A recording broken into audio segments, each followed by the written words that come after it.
Exercise 5.1 का question number 13, fill in the blanks. If two angles are complementary then the sum of their measures. मान लो दो angles complementary हैं तो उनका मेजर कितना आएगा।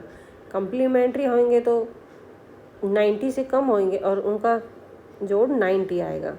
जैसे 30 + 60 90 हो गया, तो ये दोनों कंप्लीमेंट्री एंगल है, इनका मेजर आएगा 90 degree. If two angles are supplementary then the sum of their measures, तो इसका सम आएगा 180 डिग्री। और सप्लीमेंट्री जैसे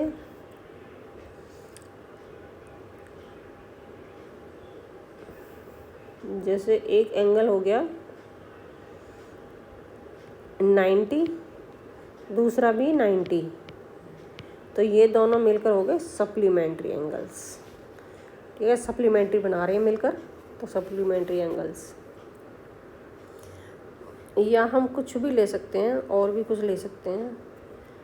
अच्छा, थर्ड पॉइंट है two angles forming a linear pair are. दो एंगल्स मिलकर बना रहे हैं लीनियर पेयर, तो वो क्या होंगे। तो वो होंगे जैसे एक लाइन पे to angles forming a linear pair, मतलब जैसे इस पे एक एंगल सी और ये लीनियर पेयर हो गए ये वाले, तो ये एक लाइन पे बन रहे हैं, तो ये बनाएंगे supplementary angles. Supplementary.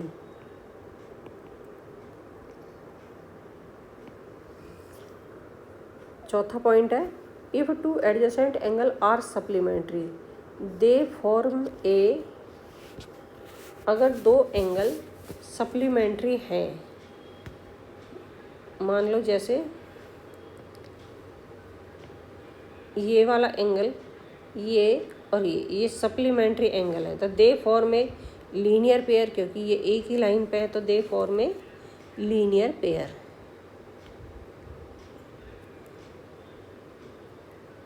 Linear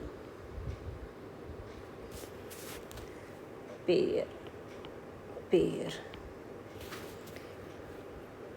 fifth part है इसका, if two line intersect at a point then the vertically opposite angle always.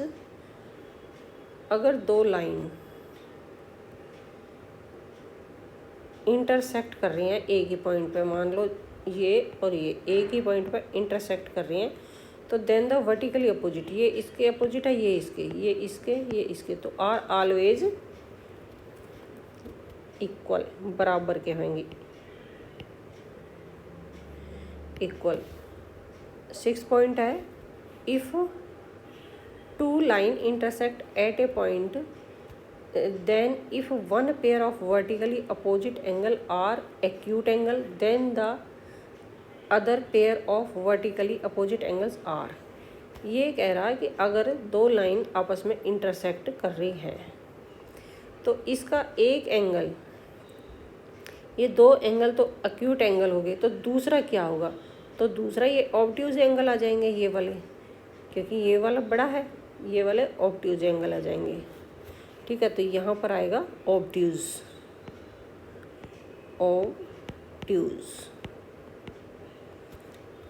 तो क्वेश्चन नंबर 13